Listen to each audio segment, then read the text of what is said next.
Shalom, apa kabarnya saudaraku sekalian? Kiranya kasih Tuhan Yesus menyertai kita. Sebelum kita menyambut sapaan firman Tuhan, mari kita saat teduh sejenak.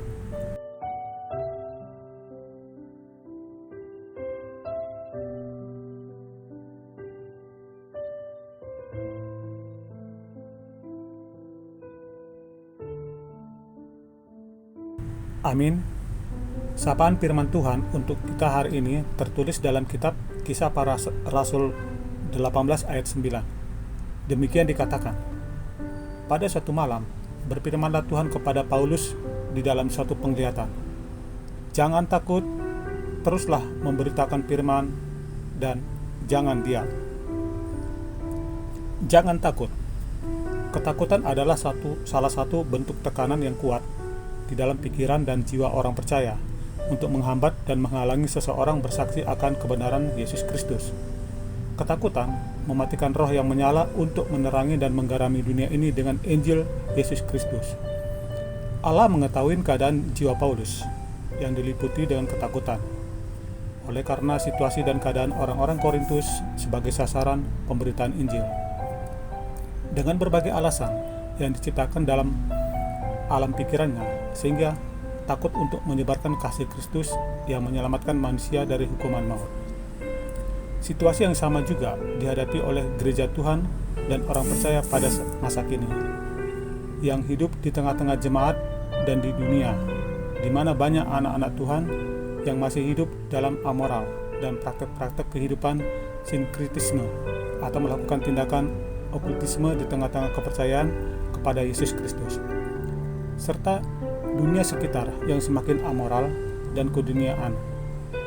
Pesan Tuhan untuk kita, ada satu potensi untuk menerobos halangan dan hambatan di dalam pergumulan kita. Hendaknya kita mempunyai keberanian untuk menyatakan kebenaran firman Tuhan. Tuhan menyatakan, jangan takut, teruslah memberitakan firman Allah, jangan diam. Tuhan menyatakan kepada kita, yaitu dalam 2 Timotius 1 ayat 7-8, sebab Allah memberikan kepada kita bukan roh ketakutan, melainkan roh yang membangkitkan kekuatan, kasih, dan ketertiban. Jadi, janganlah malu bersaksi tentang Tuhan kita sebagai anak-anak Tuhan.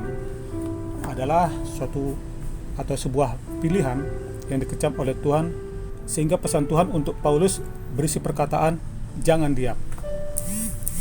Mendiamkan Injil, mendiamkan kejahatan yang semakin merajalela, mendiamkan pornografi yang merambah dunia anak-anak, mendiamkan pertikaian, mendiamkan peredaran narkoba yang sudah merasuki anak sekolah dasar. Pesan Tuhan, jangan diam.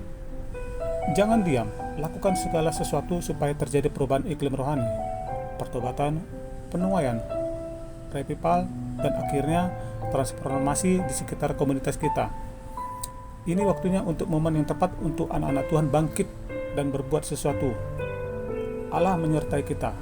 Tindakan Allah yang penuh perhatian dan kepedulian terhadap anak-anaknya ditunjukkan melalui penyertaannya dalam situasi dan kondisi apapun.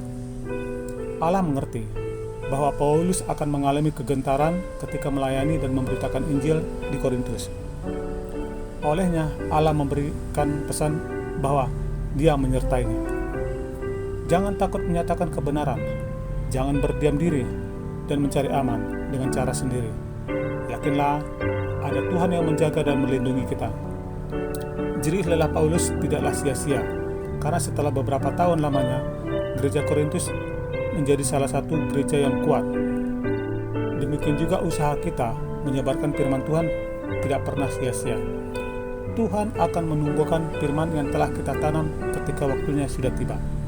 Sadarlah kita bahwa terkadang menjadi penghalang untuk memberitakan Injil bukanlah berasal dari orang lain di luar kita, tetapi penghalangnya ada di dalam diri kita sendiri.